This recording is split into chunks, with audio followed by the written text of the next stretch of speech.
What's going on, guys? Doing a video like many other people are doing, and showing like the top 25, 30 cards of your favorite player. So I'm doing mine. Mine's for Randy Johnson, the greatest pitcher to ever play the game, undisputed, in my opinion. So I'm gonna go through a bunch of mine. I'm gonna try to make it somewhat short, so it's not going on to like a 35-minute video because I'm recording on my camera. So some of the cards are valuable, some are not. Because this is about favorite cards, not most valuable cards. So we're going to start with a 1996 Pacific Red Hot. Why do I like it? Why is it a favorite? We'll just look at it. That should say enough. Old school foil technology printing. This shit was like the shit back in the day. Like the foil printing was like the printing technologies were everything. And this is just awesome because that red just pops. The designs that's in it, awesome.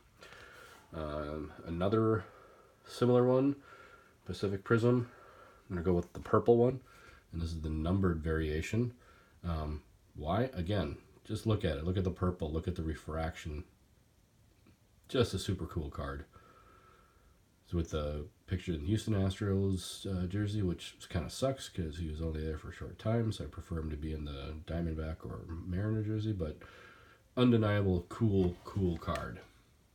And then we're going to go for, I'm just going to show one patch card. Does it fit in the time period, 2004? This particular one is what is this version? Fleer. I am so bad at reading now. It's history in the making. I don't know what base set it's from. I suck. Anyways, the patch is awesome.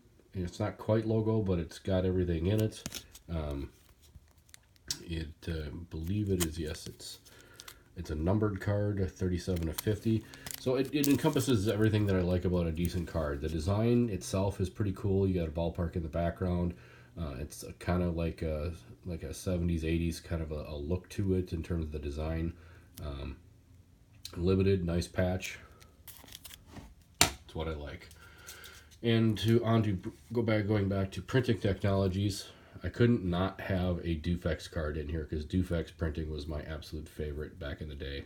Pinnacle killed it with the Dufex, and so I chose this one in Fuego because it's badass looking, cool set in the Mariners jersey, and it's Dufex. So that is awesome. And then I did have one shout out. I was gonna do like a honorable mention for Dufex. And I was thinking about showing this one, even though it's not Randy Johnson, it is Nolan Ryan.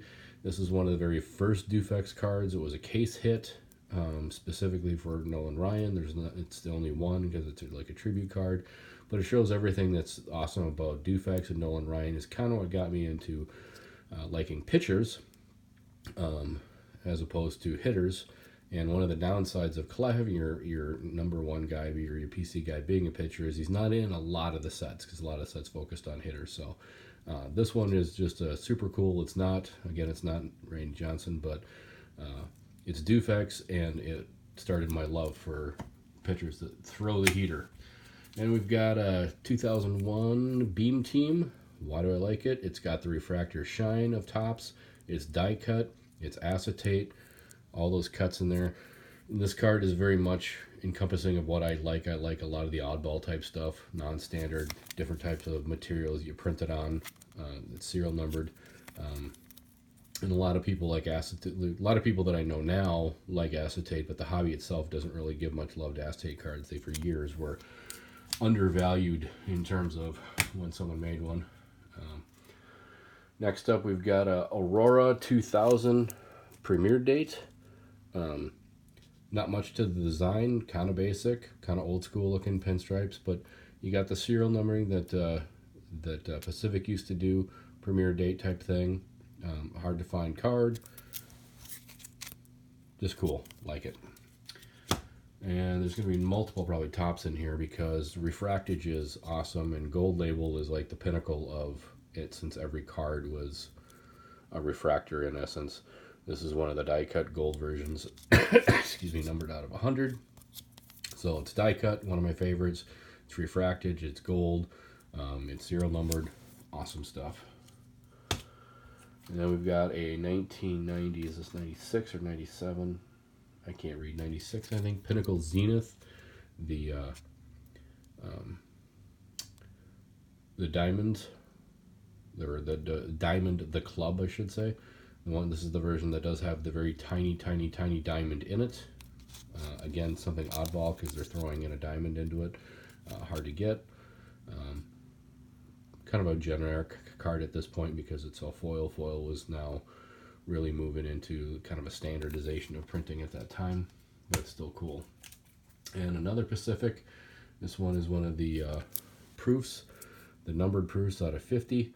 You know, it's just cool. You know, you take the card out, you hold it, it's super flimsy, see-through, but it's plastic or acetate, however you want to put it, but super cool.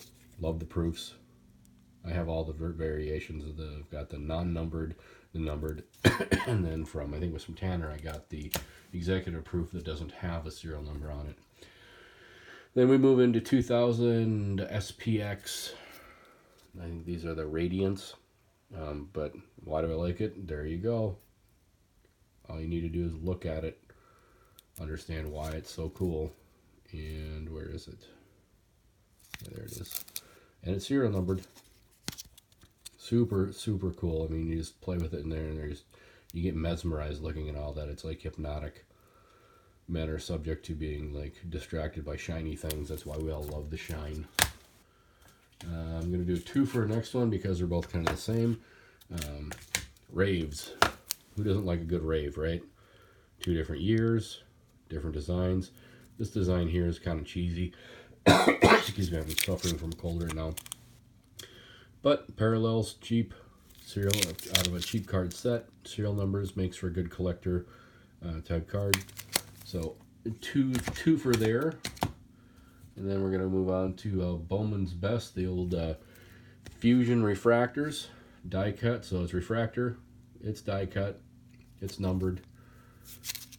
It's got a shit bag on the back, but that's, you know, oftentimes the case when they would do like a young guy, old guy combination that the young guy never panned out. This case, Ryan Anderson. But die cut, looks like you could like put them all together and form a puzzle because they look like puzzle pieces. So that one's cool. And as I got back into the hobby, because I collected football primarily for most of the years that I collected, and when I got back into collecting, I dropped football because I was disgusted by what was going on with Panini and patches and stuff like that. So I haven't been collecting Randy Johnson as long, or very long, only about 2 years that I get into him, and he's always been my favorite player. But this was one of the first kind of more rare pieces Johnsons that I got as I got back into it. The aficionado first pitch previews that were given out for submitting something online, like filling out a survey or something like that. Super happy to be able to find that and nab that bad boy. And then 97 Elite, I believe it is, the gold die cut statuses. You know, it's one of the very, you know, the first type like this. That would be 97 die cut gold refractage. It's not refractor, but it's got the shininess of it. So I always loved those guys. And then on to the shiniest of the shine. I don't think there is a shinier set than the Star Factors from Limited. These things are just, if you don't, I mean, most guys on here have one and have their guy, but these things are just truly beautiful to behold. And the fact that they're double-sided just makes it, I mean, look at that. You can just stare at that all day long. All day, baby. So cool.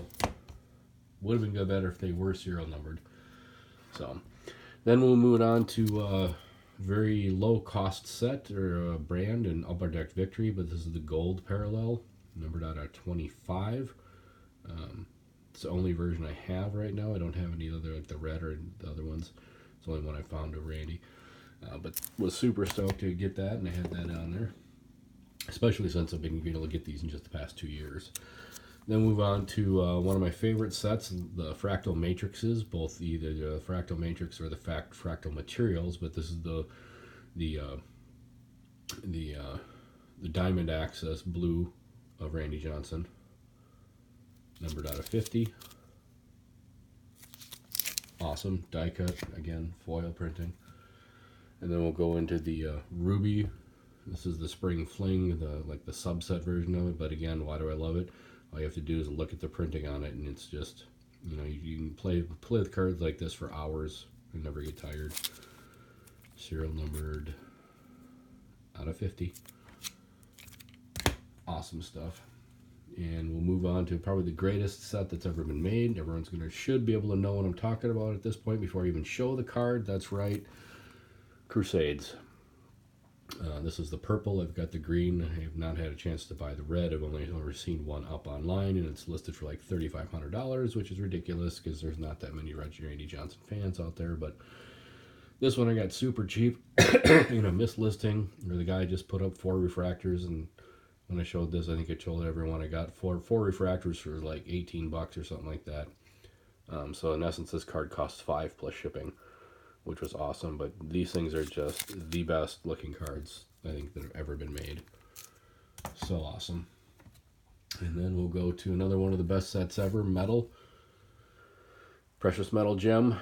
This is the Hardball Galaxy little subset where the players are characters. But again, that's almost identical printing to the Upper Deck Radiance right there. But so awesome to look at. Serial numbered out of 50. So cool. And this one is just kind of plain looking, but everyone kind of knows the story, and that's why it's here. It's more for the story than the look of the card, of the rarity, the fact that they're only put out in framed sets.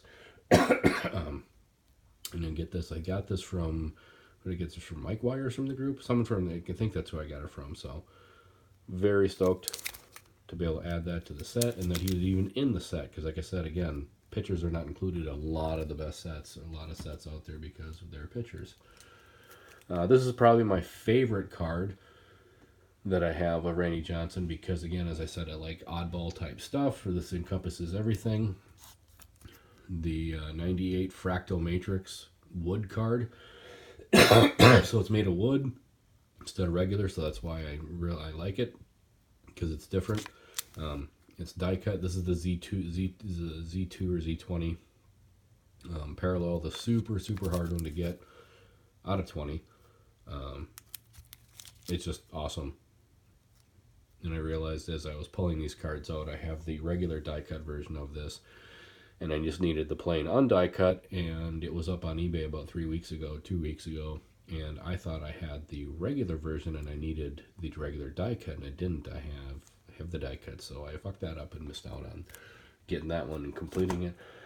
And then I'll go to the last, and this, if people have a player in this set, ultimately I wish everyone could get one, because this really started the whole craze on Shine, the 93 Finest Refractors.